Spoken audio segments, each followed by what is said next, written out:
Dunbar Castle was once a major stronghold against what seemed like never-ending attacks from England. Located in southeast Scotland, close to the border, Dunbar Castle was the first line of coastal defence for a defiant Scotland constantly defending itself against an aggressive neighbour.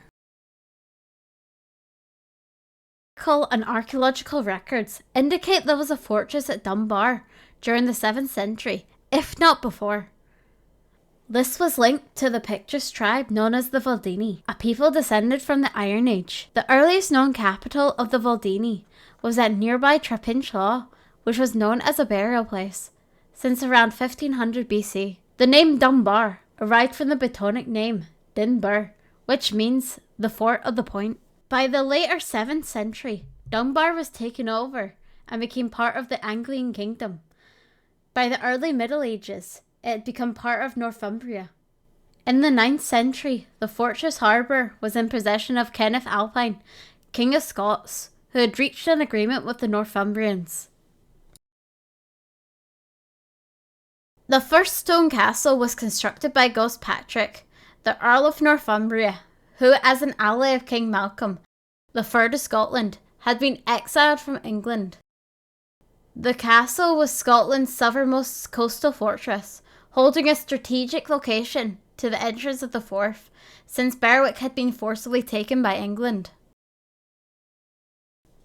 In 1338, the Countess of Dunbar, Black Angus, successfully defended the castle against the siege by the Earl of Sainsbury of England. The castle remained a stronghold for the Earls of Dunbar until 1457, before being dismantled to prevent its occupation by the English. The castle was later restored in the 15th century by King James IV. In the early 16th century, the castle came under the control of Duke of Amberley during the majority of James V. An artillery barracks to the west was built, thought to have been designed by a Frenchman. Further work was added which made the building resemble a major European fortress. James V frequently used the castle during the first half of the 16th century and expanded the garrison and its artillery. During a raid in 1548 by the Earl of Shrewsbury, part of the castle was burnt, but not overrun.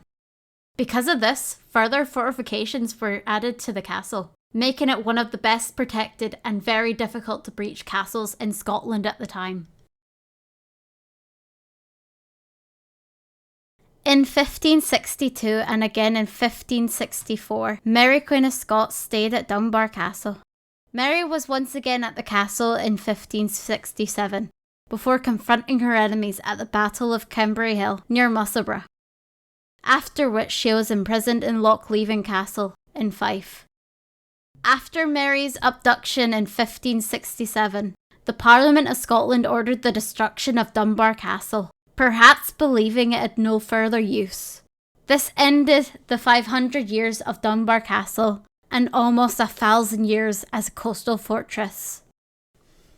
Today, there are only a few ruins of the ancient castle remaining.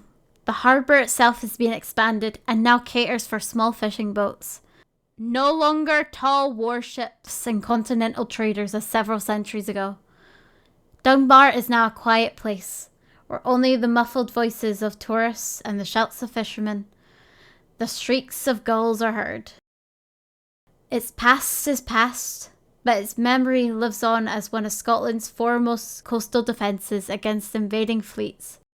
A vast castle built across rocks and sea at the entrance of the Forth, that at one time could rival any fortress in Europe.